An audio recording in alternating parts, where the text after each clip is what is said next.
Fentanyl. It could be hiding anywhere, including in your house, including in your medicine cabinet, or maybe at a friend's house when you're hanging out, playing games, and get offered a pill.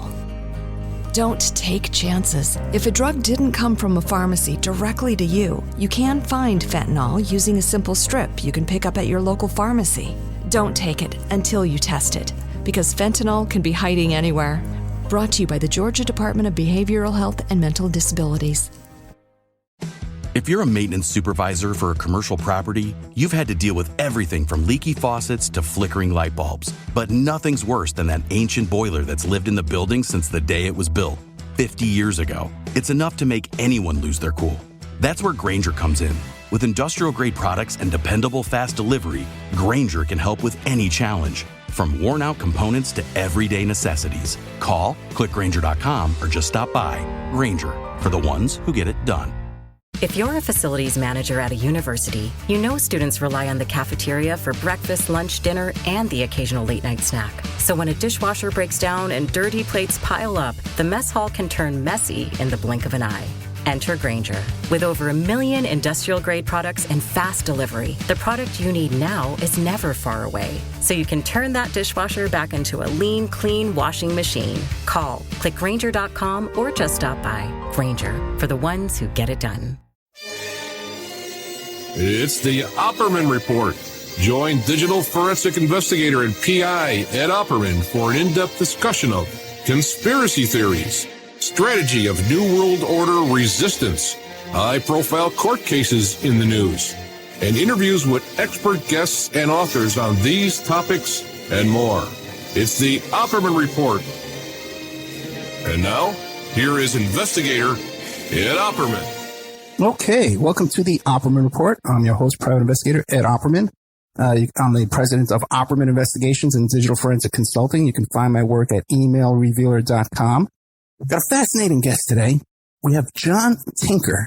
Mr. Tinker, are you there? Oh, I can't hear you at all.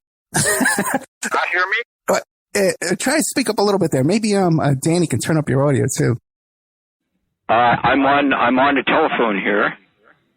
You're on what? I'm on a landline.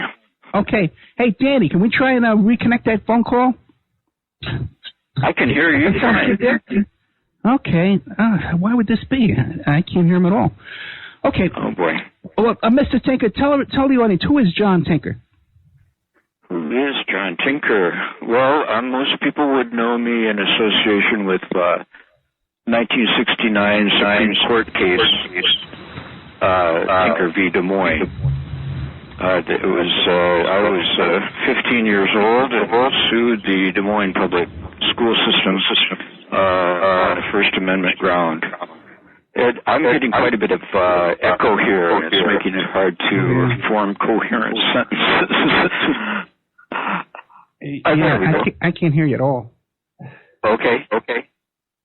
I can hear both of us. John, before we get into the whole thing about the First Amendment and the Supreme Court case, tell the audience, who is John Tinker today? What do you do? Well, today I'm the station manager for a small community radio station in Fayette, Missouri.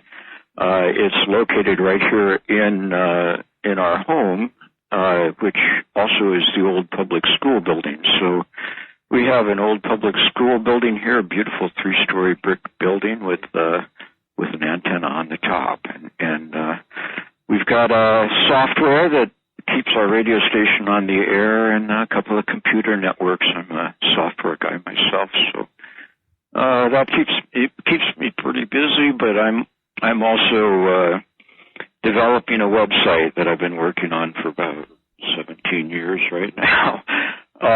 It's an ambitious website. I have news feeds that are automated and cross-referenced to each other. So I've got about 20,000 right now of different, they're basically search arguments that go out into the internet and get news items, and then I run them through a sort of a filter so that I try to keep some of the junk out. But I try to provide a reasonably good index to current news to a global audience. We have 20,000 topics whole globe, and lots of things within it. So that all keeps me busy. We heat with wood, so I also cut a lot of wood.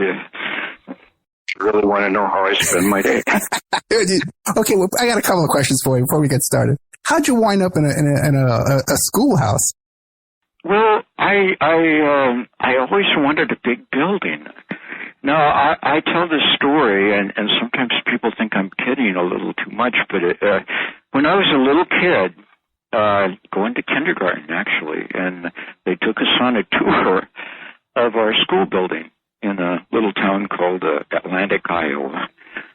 And I just loved the building. I kind of want, they introduced us to the janitor of the building, and they explained how he was really the most important, person here. I mean, the teachers are important, of course, the students are important, but the janitor, he makes it all work. And so I have a real early love affair with large buildings, and I had some in a small town in Iowa, a different town, but they were all in pretty bad shape. So my sister was a physician here in this small town in Missouri, and she said, "Hey, the public school's for sale. You should come down and look at it." And by coincidence, that happened during a little window of a few years where I actually had a real job, and I was able to afford to buy this building. So I love it to pieces. It's a very, very substantial building. My neighbor, she died a few years ago at 95 years old. She said, "Yeah, when it was built, it was the best building in town," and I believe it. It's a really nice, solid, beautiful building. It's the kind of building, if there's a hurricane or something, that's where people would go and there was a tornado in Joplin a few years back. You may have heard of that. And it was devastating. I mean, it killed a whole bunch of people and just wiped out the town. And one of the guys from the University of Missouri in Columbia, who was sort of an expert on some community phase, or he was an emergency coordinator type of specialty, and he had gone down to Joplin. Well, he happened to be up here in my in what we call our kitchen. It's a classroom, but we use it as a kitchen. And we were having a meeting about solar panels that he was promoting. And he said, "Well, if there were a tornado here, this is the building you'd want to be in." So, yeah. I don't want to be in a tornado anyway, but they don't have hurricanes on it. Okay. Yeah. Now, also, too, you own a radio station. What do you play? What do you put on the show, on the station? We have a real mix. Actually, I'm a radio engineer. It was one of my previous incarnations from way back. I always wanted to be a ham radio operator, and I studied hard, and I got my ham radio license. I just, on a lark, kind of took my commercial license and became a chief engineer at a small AM station up in Iowa City. But when I saw the window for the FCC filing for the low-power FM licenses back in 2013, I kind of jumped. Well, it was a delayed jump, but they extended the deadline a couple times because of the government shutdown. And anyway, I got an application in, and by golly, we got the license. So we played. I tested the station with some music from an Andean band that I used to play in up in Iowa, and then I tried out some Chris Hedges speeches and climatology speeches and things like that, but kind of upset some of the community. But then we moved into more of a regular schedule, so we play like jazz overnight, then classical, and then in the morning we do local community announcements and so on in the morning, and then we move into Amy Goodman's Democracy Now! Very nice. We play a number of syndicated programs that we get from PRX, and we've got automated scripts, that bring them in. So a lot of it runs by itself, but we do have a nice crew of volunteers here, about a half a dozen community people that are very loyal, dedicated to the radio. It really was a surprise to me to see the dedication that volunteers were willing to put in to it. And so they do their own shows. They do different, whatever kind of music they like. And then my wife, she interacts with PRX quite a bit and is always looking for good stuff. So we do like Backstory was one, open source.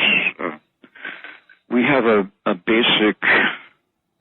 Well, the basic rule is that we try not to broadcast crap. I mean, we try to have our news stories be reasonably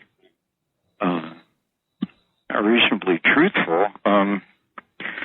We carry Deutsche Welle, which could be considered part of the Atlantic Alliance perspective. It's just like on my website, I use a BBC newsfeed, and I'm thinking, do I really want to do that? But anyway, it opens.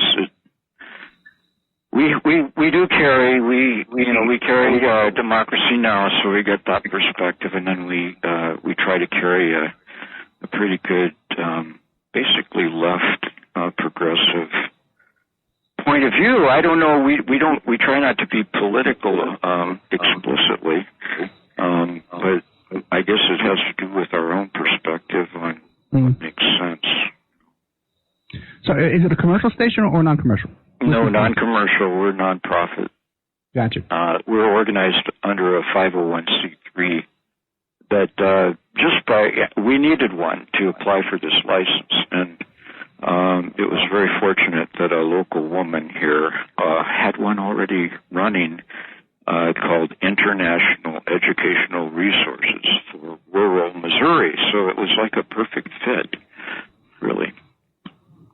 So you're most widely known, though, for Tinker versus Des Moines Board of Education, or Des Moines School District, a landmark civil rights Supreme Court case, right? Tell us, how did that come about? Well, the Vietnam War became more and more intense in 1965. I was 14 years old at the time. My father, at that time in our life, was working for a Quaker organization called the American Friends Service Committee, and his job title was Peace Education Secretary. So his job was to organize symposia and lectures and all kinds of informational events to get people up to speed on international affairs, basically, on war and peace issues. And so we had quite a bit of information about the war in Vietnam that was contrary to the U.S. administration's position. And my parents were lifelong peace activists, and before that, really civil rights activists up in Iowa. My dad actually got asked to leave two different Methodist churches. He was a pastor, a Methodist pastor, a preacher, and because of his civil rights movement activities, he was asked to leave. That happened twice when I was a kid. So then the Quakers invited him to work for them, and that's how he got that job. But anyway, we knew quite a bit about what was going on in Vietnam relative to what the general public knew. And so when the big demonstration, the first big one over the Thanksgiving holiday of 1965 in Washington, D.C., my father organized, or helped organize, a couple of busloads of college students mostly to go to Washington to be part of that big demonstration against the war. And my mother belonged to Women's International League for Peace and Freedom, and they were actually part of the coalition of organizations that put these chartered buses together. So I asked if I could go, and my parents agreed that I could go. And so I went to Washington, D.C., and on the way back there was a discussion on us of what we might do to continue to protest against the war, to try to bring awareness to the general public about what was going on with regard to Vietnam. And somebody said that they had heard that there were groups that were going to wear black armbands, which are a traditional symbol of mourning. When somebody dies in your family, you might wear a black armband. So anyway, people thought that was a good idea. I thought it was a good idea. It's non-disruptive. You're not really in anybody's face. You're just wearing that black armband. And so there were four of us, high school students, on those buses. And we all belonged, coincidentally, to a Unitarian youth group. I, by then, was attending the Quaker meeting, and then after the Quaker meeting, I go to the Unitarian church for the youth group, and I was a member of the Unitarian youth group. We decided as a group, kids, to wear the armbands for two reasons. We were mourning the death of everyone on both sides of the conflict, and we were promoting Robert Kennedy's call for a Christmas truce that year. Fentanyl. It could be hiding anywhere, including in your house, including in your medicine cabinet, or maybe at a friend's house when you're hanging out, playing games, and get offered a pill. Don't take chances. If a drug didn't come from a pharmacy directly to you, you can find fentanyl using a simple strip you can pick up at your local pharmacy. Don't take it until you test it, because fentanyl can be hiding anywhere. Brought to you by the Georgia Department of Behavioral Health and Mental Disabilities. So, one of our high school students wrote up an article for his school newspaper explaining what we were doing. When his faculty advisor saw what he'd written, he got on the phone and called the principal and informed him of what was up, that this was coming along. And did he know about it? No, he didn't. And he got on the phone to the other principals and informed them that it was coming up, and they had a meeting and they decided to not permit the armbands. And so they told the newspaper, and we read about that decision in the newspaper.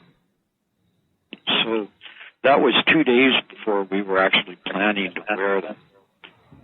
And time passed. How many kids in total were going to come wearing armbands?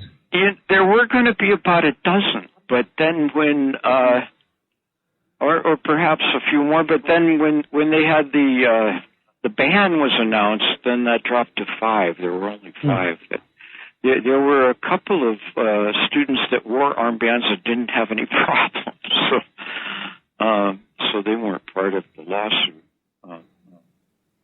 But anyway, we decided to sue in the federal court and worked its way up through the courts, and then we won at the Supreme Court, rather a large 7-2, victory at the Supreme Court. And then over the years, it has been referred to by many other cases, and so it's become the primary First Amendment case for public school students, and actually also for teachers. It's the famous paragraph, one of them from our case, is that it refers to neither students nor teachers shed their First Amendment rights at the schoolhouse gate.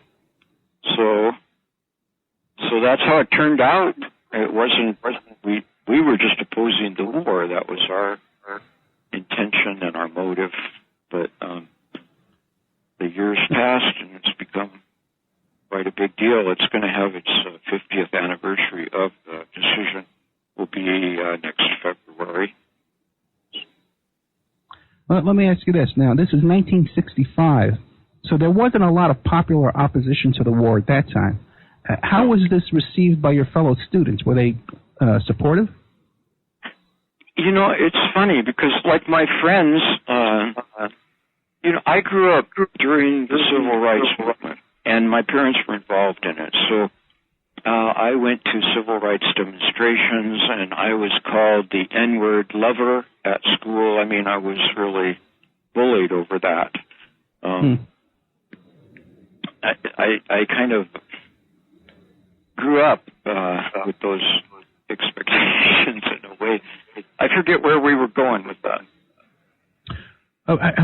Were you well received by your classmates? Yeah. Well, as a result, everyone knew, you know, where I was on civil rights and the war. I didn't hide my opinions, and you know, I was just a kid. But kids have opinions, and they pick up opinions, and they talk about things. So my friends that I already had, they already knew those things about me. So you know, they stayed with me. And some of the kids at school bullied me, really. They harassed me. They called me a coward or a commie, things like that. But most people really just didn't care. That was a real surprising thing to me. You know, it's a lot of, you know, I talk about this to student groups, teacher groups, and so I get asked those questions quite a bit, but the real answer to that, how did people react question, is most of them don't react at all. But anyway, it was a real mix. It was a spectrum from people being proud of me, like I had a history teacher who actually bumped my grade up from a B to an A. He said he knew another teacher had knocked me down a grade over it, so he was compensating. You know, and another teacher invited me to talk to his students several different years. I wore it in 10th grade, so I had 2 more years of school there. And one teacher every year would have me talk to his students about the war in Vietnam. So that was really... So you were planning on wearing the armbands, but then they passed a rule saying that you weren't allowed to wear them, but you wore them anyway? Is that what happened? Yeah. Yep, that's what happened. I got on the phone. We hadn't met again as a group, the students that were going to wear the armbands, after we had heard about the ban on the armbands. And so that morning, about 7:15, I guess, I got on the phone, and my younger sister had already gone to school with an armband. But I got on the phone and suggested that we hold off until we have a chance to meet together, discuss this new circumstance of the principals saying we couldn't do it. But a couple went to school anyway that day and got kicked out, and the rest of them waited. And then we called in the afternoon. We called after school. We called to the school board and tried to talk to the president of the school board to explain that we were not going to be disruptive. We were just going to wear these black pieces of cloth. And he said he didn't care. He didn't want to talk to us even. So at that point, I felt thoroughly justified to go ahead and wear it, and the next day I did. I could tell you a little more of the story, the actual getting kicked out part. Let's hear that. Yeah. I'd been wearing the armband all morning over a suit jacket. It was kind of dark. It wasn't black, but nobody really saw the armband, or those that didn't say anything. And my math teacher, I'm pretty sure, saw it, but he just didn't say anything. So I took off my suit jacket after gym class. I just got dressed again with just my white shirt and an armband over it, and it stood out really well. And then I went to the cafeteria for lunch and sat with my friends there. And some kids came over and were kind of harassing me and calling me a commie and this and that. And a football player came up and said, you guys have your opinion about the war. John has his opinion about the war, and John has a right to his opinion, so leave him alone. And I'm thinking, wow, this is a jock, and here he is defending me. And I thought that was pretty cool. And then an office worker saw it. She took the news back to the office, so I was called into the office. That was quite a conversation. It was a long conversation, and he didn't bully me. He was calm, tried to convince me that I was wrong. He had been a Vietnam or a Korean War veteran, and he said sometimes maybe I don't understand how during a war it's important to support your country. He said maybe I've been listening to the wrong people. Maybe I've been listening to some communist propaganda. So on. I mean, he was paternalistic toward me, but he was also kind of respectful. And then at the end he said, now I'm going to ask you to take that off. And if you take it off, you can go back to school, and it'll be just like nothing happened. I said, but I don't think you're going to take it off, are you? So anyway, he kicked me out. He said, well, I'm going to have to send you home. Anyway, it was interesting to me because the level of conflict wasn't really as great as you might think. I don't know. I guess, my principal, he could have, said, no, let's not have the band back when they had the meeting of the principals. But I think they were embarrassed by us. They felt vulnerable to the community to have any of their students expressing an opinion against the war, because the war propaganda really was such a strong factor, and everybody was being influenced by the administration line because of the limited number of news outlets and so on. It was the whole country was really kind of marching lockstep down this path, and being told that if we don't fight the communists in Vietnam, we'll be fighting them in Oakland, California. It was really hard. It was a whole other world. It was a whole other world in 1965, and I was born in 1962, and I'm from the Bronx. Yeah, right. But even still, I heard a story you told. I think it was on C-SPAN, where there was only one black family in your neighborhood, and they weren't allowed to swim in the public pool. Yep. In 1965. No, that was in the 50s. Okay. That was in a small town in Iowa that my dad was the Methodist minister in that town. And there was one family, and the kids weren't allowed to swim in the swimming pool. And it was like the church youth group found out about that, and they decided to take it up with the city council. And instead of just correcting the problem, the city council got upset by it all, and the people that were in my dad's church said that he was causing conflict and controversy in the community, and they didn't want that, so they asked him to leave. And interestingly, when we got to Des Moines, to his next church, a very similar thing happened. We had invited our black friends. By then, our mother was set that we were going to know some black kids. We were going to be friends with some black kids. So she made connections.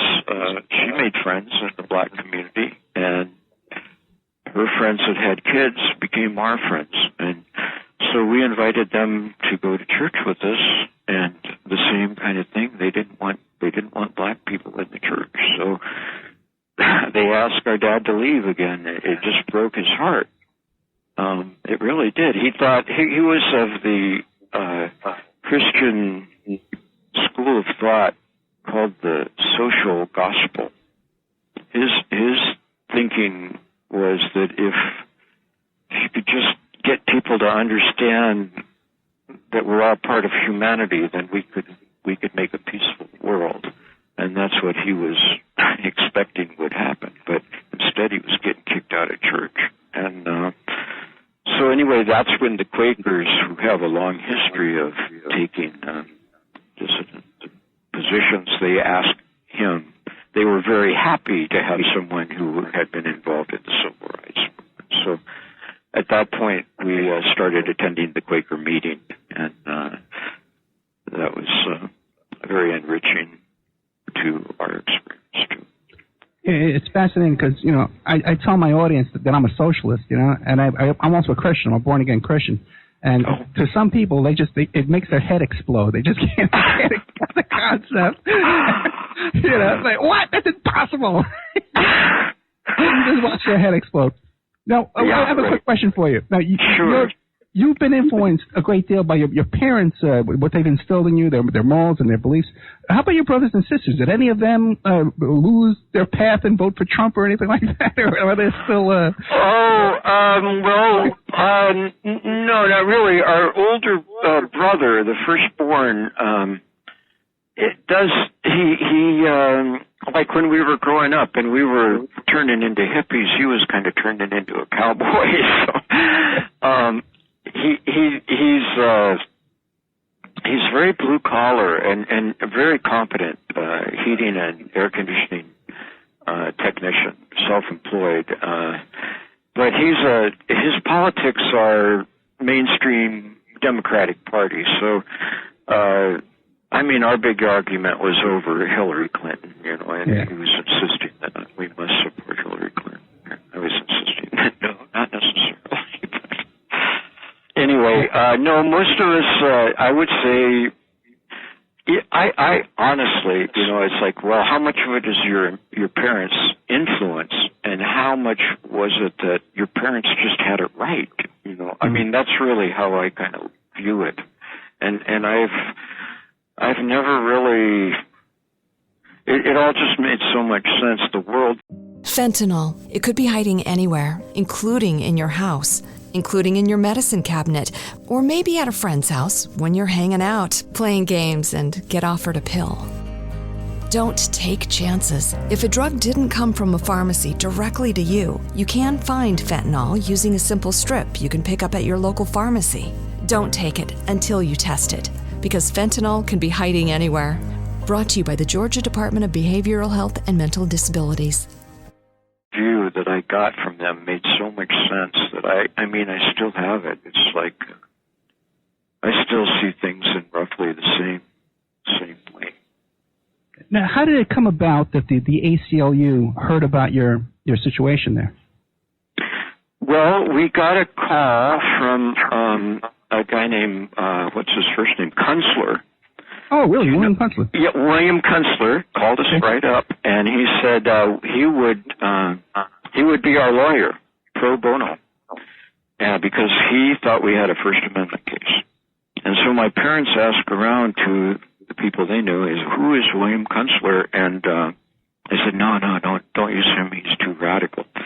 So the Iowa Civil Liberties Union had a woman, Louise Noun, and she had inherited a fortune, so she was a philanthropist, but with a very strong civil libertarian bent. So she had been a patroness of the Iowa Civil Liberties Union for a long time, and they offered to handle our legal expenses, and they had a young lawyer, a 29-year-old lawyer, Dan Johnston, who took our case pro bono, and so that's how the ACLU became involved. And later, actually, my mother in St. Louis, when they had moved by then from Des Moines to St. Louis, our mother was involved in a lead paint coalition against landlords that weren't dealing with the lead paint issue, and the kids were eating the paint chips and getting health damage from that. So she was a social activist about that at that time, and she actually worked with William Kunstler again, or for the first time actually, but they met again. But anyway, no, that's how the ICLU and then the ACLU became involved in the case.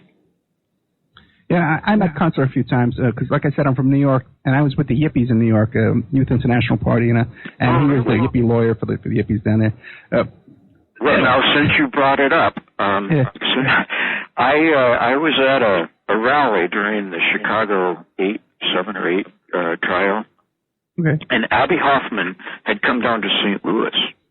Now, my mother had worked with Abby Hoffman to help organize one of the national demonstrations in Washington. So after I was way at the back of this thing, we got there late, and Abby Hoffman was giving a talk telling the whole huge crowd about the trial up in Chicago. And afterward, my mom kind of took my sleeve and she dragged me through the crowd, and she's saying, Abby, I want you to meet my son, So anyway, I got up and shook his big warm hand, a big warm-hearted guy, and he's sitting there he's got a dirty red T-shirt on, and it's up above his belly, and he's scratching his belly, talking to me, but I really became aware of what it's like to have such a focus on social change that he and Jerry Rubin and that whole bunch did way back then. They really thought that it was worthwhile to make a full commitment, and so with the Yippie and all of that, I was my heart was there. For students today in school, what are their rights of free speech? Well, the main right that you have is to express your opinion, as long as it's not explicitly promoting drug use that's illegal, which is the Morse v. Frederick or the Blankets for Jesus case. And then it cannot use sexual innuendo in the language. That's the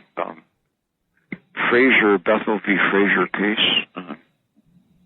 And it also cannot be under the imprimatur of the school. So if it's a school-sponsored event or publication, then they can control the content. But other than that, if you are expressing your opinion in a non-disruptive way to the educational environment, then you have your full First Amendment right to do that. So what would you recommend a student do then if they want to express their opinions and they're doing it in a non-disruptive way, has nothing to do with drugs, it's not a school-sponsored event, and they followed all the Tinker standard, right, they call it, right? They followed all the Tinker standard, but still they're being denied their First Amendment right. What should they do? Well, contact the ACLU is always a good first step. They're funded to some degree, and they have the resources to deal with it. A lot of times, all they have to do is make a phone call to the school administration and explain what the real deal is, because the law is pretty clear on that. If in the decision, the Justice Abe Fortas wrote that there needs to be a material and substantial disruption to the educational environment before the school authorities can clamp down on it. And he says in so many words basically that a little bit of disruption has to be tolerated, because that's the way our society is, and that's the way a democracy works. And so if you have students that have come up with a non-disruptive way to just let their opinion be known, then there's really you've got the right to do that is pretty well established. Even conservative justices like Samuel Alito is very clear on that the Supreme Court has said a number of times, really, not just in our case, in the cases that are quoted by our case, the Supreme Court has pointed out over and over again that we are not a totalitarian society, and the schools can't be what they call enclaves of totalitarianism. So once that's explained to school administrations, often they come around, and it never gets to a court. So they should complain to the principal or to the school district, the school board? Well, basically what you want to do is let the school know that you know what your rights are. And let them contact their lawyer or whatever and have it explained to them if they really don't understand. But it's very clearly established. This is not one of those murky areas. If the students are not disruptive to the educational environment, then there's nothing the administration can legally do. They can misbehave. You can have misbehavior at any point, but once a lawyer has explained it, even their own lawyer, and that really happens. And so the fact that the students are underage, they have just as much rights, free speech rights as an adult. Absolutely, with the proviso that there is compulsory education, right. And so the students that are in school are not allowed to disrupt what they call the educational environment. So, now, what about walkouts? You see all these walkouts now. They're over the gun situation, school shootings. What a different world! What is that covered?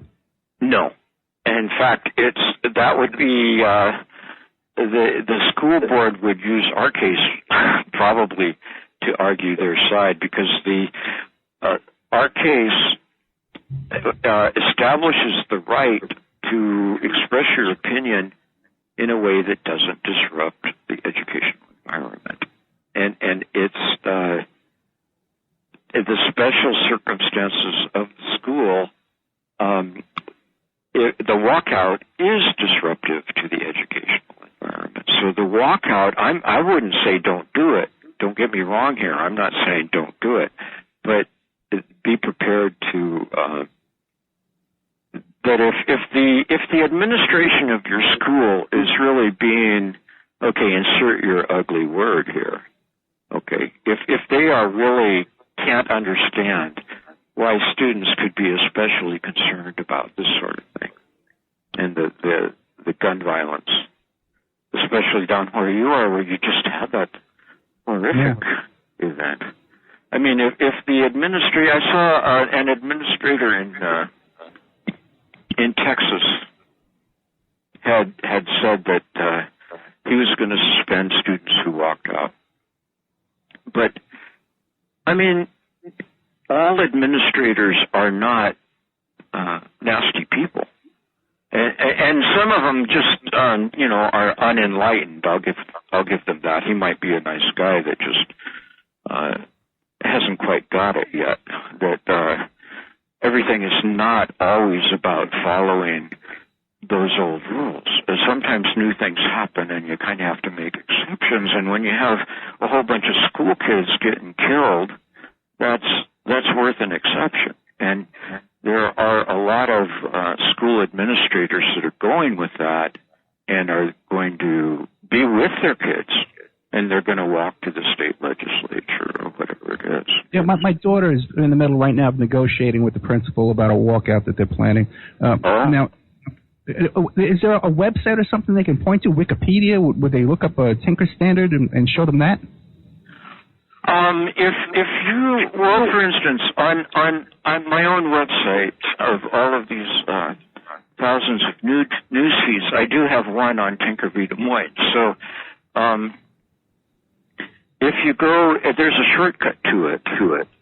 For your listeners, if they go to schema-root.org/tinker, that's SCHEMA-ROOT.org/tinker, all lowercase, that would get you to my page, and on that page, I've got all of the resources that I would normally send to high school students and so on that are doing projects about the case.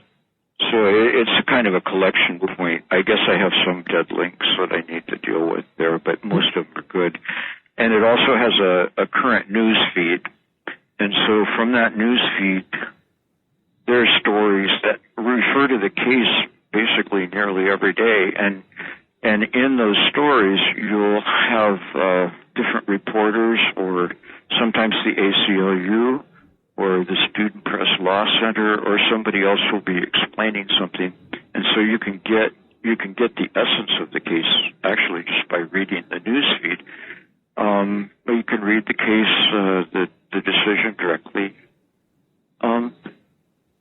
The Wikipedia article is a good article, and so you can learn a lot from there. And the basic principle of the Tinker standard, I think, is explained in the Wikipedia article. Well, let me ask you this. Recently we had Colin Kaepernick, the football player. First he wasn't standing for the national anthem, now he's taking a knee because he was protesting unarmed civilians being shot down by police. And this, for a while there, it had branched out to high school students were doing the same thing at their sporting events. And is that covered under the Tinker standard? Yes, it is. It certainly is. And if it's unclear, I'm not. Okay, it's different. It's different for schools, for athletes at a school-sponsored athletic event. I think they are covered. If for a non-football player, I don't know. If you're just, I'm pretty sure that it would be covered. I certainly hope so. I mean, next to having us doing the stiff arm salute, you know, the West Virginia versus Barnett, 1943, is where that you have Jehovah's Witnesses not wanting to salute the flag, and the court during the middle of the World War II, you know, said they don't have to salute the flag because we're not the Nazis. And I mean, they put it in formal language, but that's what they were saying, and that's the general principle, really. And it comes up when you're wondering, is it okay or is it not okay? Is it okay? I was at a school in Chicago. Fentanyl. It could be hiding anywhere, including in your house, including in your medicine cabinet, or maybe at a friend's house when you're hanging out, playing games, and get offered a pill. Don't take chances. If a drug didn't come from a pharmacy directly to you, you can find fentanyl using a simple strip you can pick up at your local pharmacy. Don't take it until you test it, because fentanyl can be hiding anywhere. Brought to you by the Georgia Department of Behavioral Health and Mental Disabilities. So, kind of a big assembly, and the principal, as part of his introduction to me, I was the speaker. He demonstrated gang symbol prohibitions, various symbols that you are not allowed to use in school. And it was pretty complex, and he went on for, you know, a couple of minutes, one sign after another that these are not permitted. And by the time he was done, you're thinking, wow, you know, it's like, how do you be free when you have to go through a whole catalog of things that aren't permitted? You know, maybe it's just easier to assume that nothing is permitted, and I'll go sit in a corner and read a book or something. And I think it's really important that we, you know, freedom implies that we should be able to figure it out ourselves. Is it right or wrong what we're doing?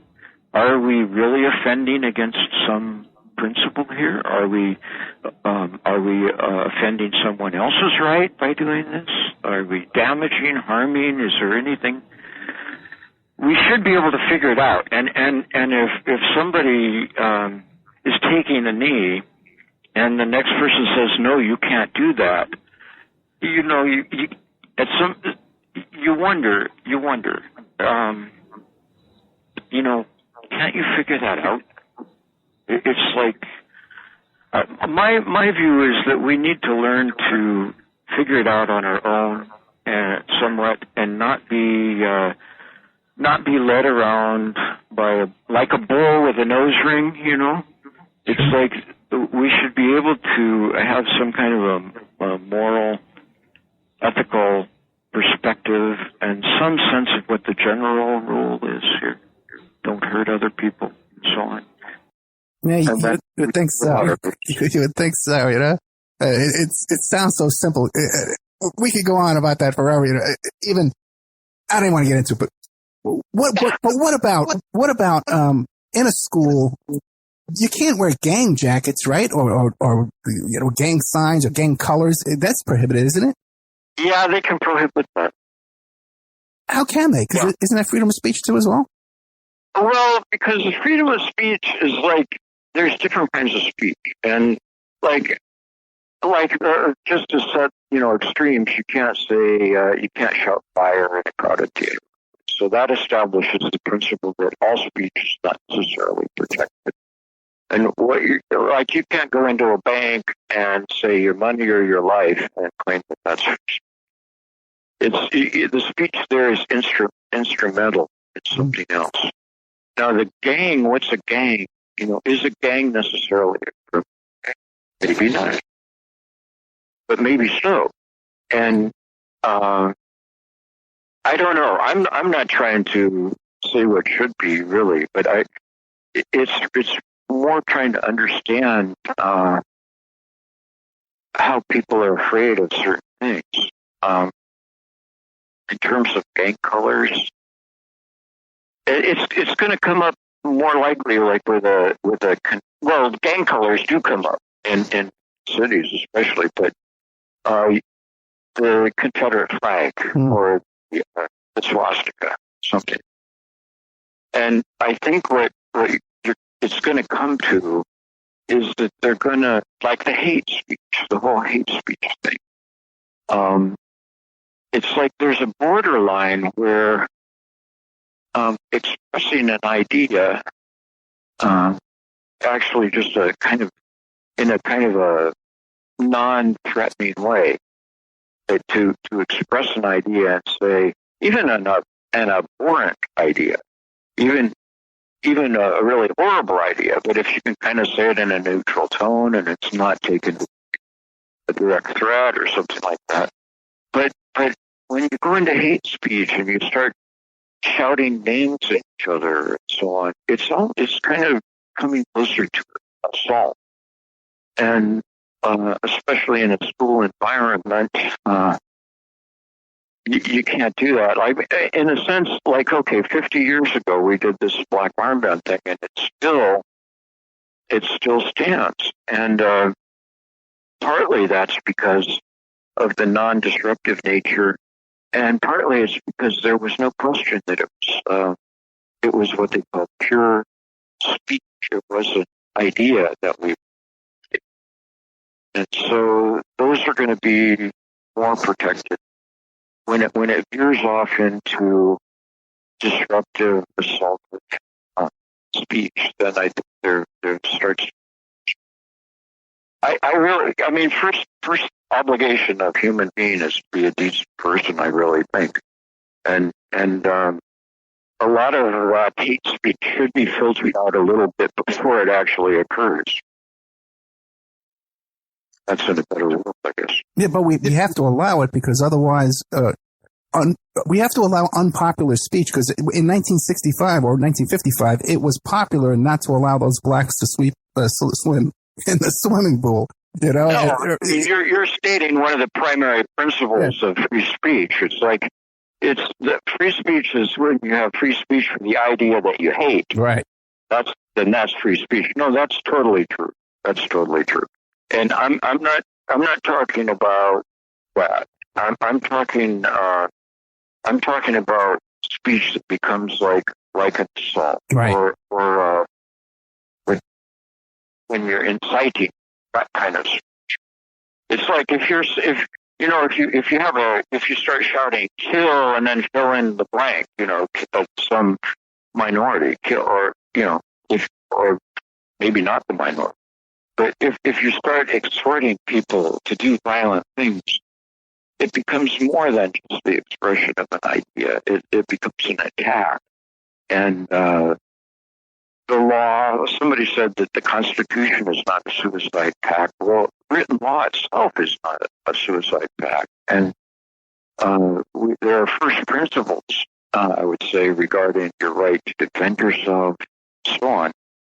And we're better off, the free speech advocates are really better off overall if we just avoid this is my view, if we can avoid the fine distinctions a little bit and kind of back away from the edge of the cliff and then use our speech to talk about what we really think is important and not to be testing the limit to see where the limit is.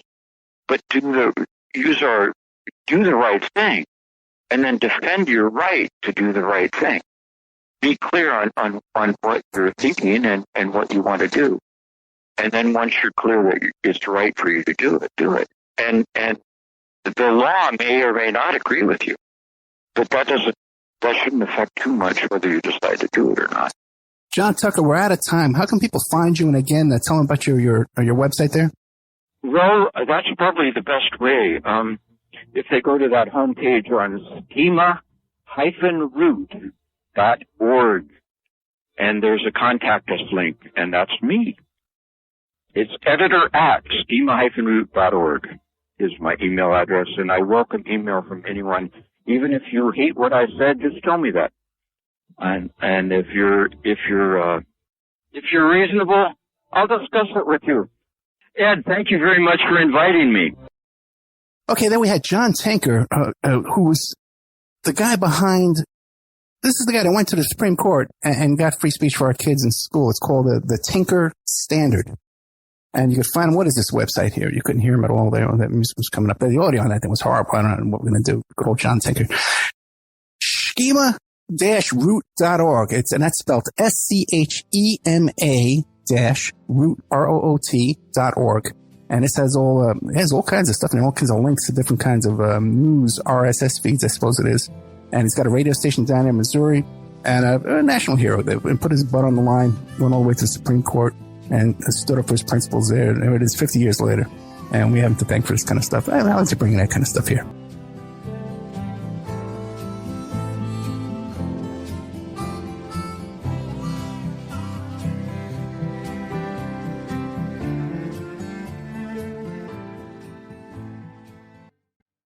Fentanyl. It could be hiding anywhere, including in your house, including in your medicine cabinet, or maybe at a friend's house when you're hanging out, playing games, and get offered a pill.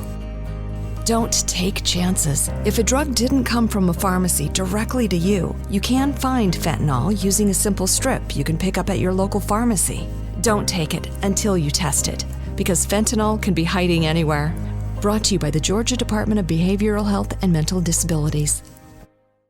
Fentanyl. It could be hiding anywhere, including in your house, including in your medicine cabinet, or maybe at a friend's house when you're hanging out, playing games, and get offered a pill. Don't take chances. If a drug didn't come from a pharmacy directly to you, you can find fentanyl using a simple strip you can pick up at your local pharmacy. Don't take it until you test it, because fentanyl can be hiding anywhere. Brought to you by the Georgia Department of Behavioral Health and Mental Disabilities.